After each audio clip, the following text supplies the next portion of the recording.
Now that we've done this kind of petaled succulent, so the ones that you guys see here, I'd like to change gears a little bit. We're gonna keep using the 104 petal tip. So this tip right here, it's kind of shaped like a teardrop.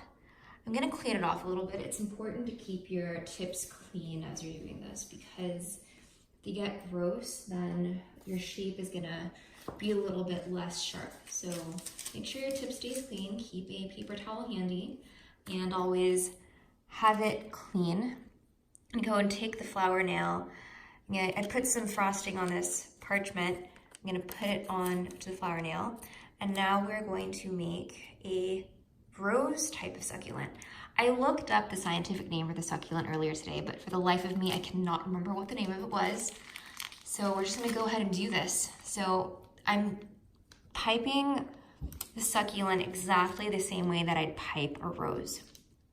So the first thing I'm gonna do is I'm going to place the narrow end of the petal tip in the very center of my flower nail, and I'm going to rotate the flower nail as I pipe, so the effect is gonna be like a disc. So I'm creating a little disc here. Ta-da! So there you have it, it's a little disc. Looks kind of like a lily pad here. I'm gonna keep doing this and create several layers of these discs, and with each subsequent layer, I'm going to raise the pointed end of the flower tip a little bit so that I'm gonna end up with a nice little mountain in the center, almost like a volcano. So I'm gonna do another disc here, but I'm going to raise the center so it's like a little volcano, as you can see here. A little volcano. I'm gonna do that one more time because what I really want is a very pointy volcano with a super small opening. So not a lot of lava can come out, so to speak. So there you have it. It's a little hole there, not huge. And this is the base of my rose. So now I'm going to first of all wipe my tip because it's quite dirty, as you can see. So I have a little paper towel over here. Just wipe that tip, give it a nice swipe to keep it clean. Now we're going to take this mountain base and I'm going to start piping petals onto it. So piping petals, it's really not that bad once you get the hang of it, but you are layering these piped arches around your circle here. So there's one arch, here is another arch there, so that's like 2 arches. And don't worry if it doesn't look perfect at this point. As you can see, this is really not that beautiful, but I promise in the end it's gonna look fine because you're gonna have so many petals on your rose and it's gonna look really pretty. So here is my 3rd petal of the first layer. So once you have it like this, you're gonna keep going. And what I like to do is for every subsequent layer of rose petals, I like to start from the center of the previous petal. So here is around the center. Make sure you always have the pointed end up, so facing up. And I'm gonna keep going around. So here we go. Another petal layer here. And again, don't worry if it doesn't look perfect. It's all about fun here. Progress over perfection. And I think I have enough space for my 2nd layer to have 4 petals. So it's already starting to look a little bit more succulent-like here.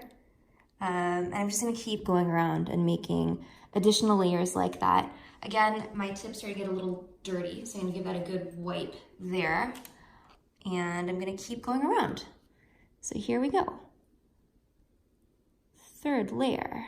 Yes, we can do this. You're gonna end up with kind of a spiral petal effect here.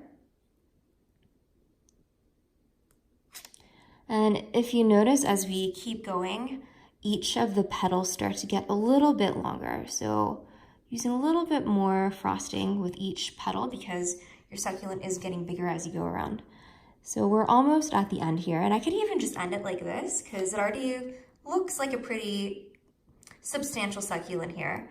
but I don't like how on the bottom here it doesn't look so good. Here, you want the succulent to look good from all angles, so I'm gonna go ahead and close it off by just putting a couple of layers of petals on the bottom here to close it off. That looks a lot better, doesn't it? Just clean it up a little bit.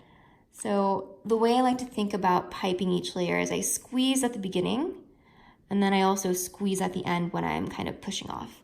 And I always want to make sure that I'm touching the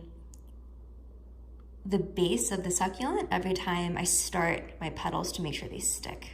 Because I know when I started, it was always troublesome because I could never get the petals to stick properly. So here we go. And there you have it. It is your rose succulent. Ta-da! Yeah. And so as a review, I'm going to now take my flower scissor here, just like these useless plastic scissors that don't cut anything because they're not supposed to be used for cutting. And I'm going to transfer the succulent into my plastic container here.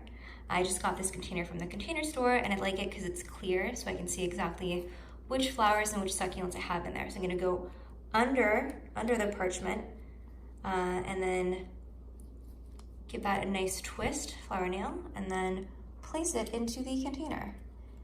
And so now we are up to 3 succulents. We have 2 of those like sunflower type succulents and we have 1 rose succulent.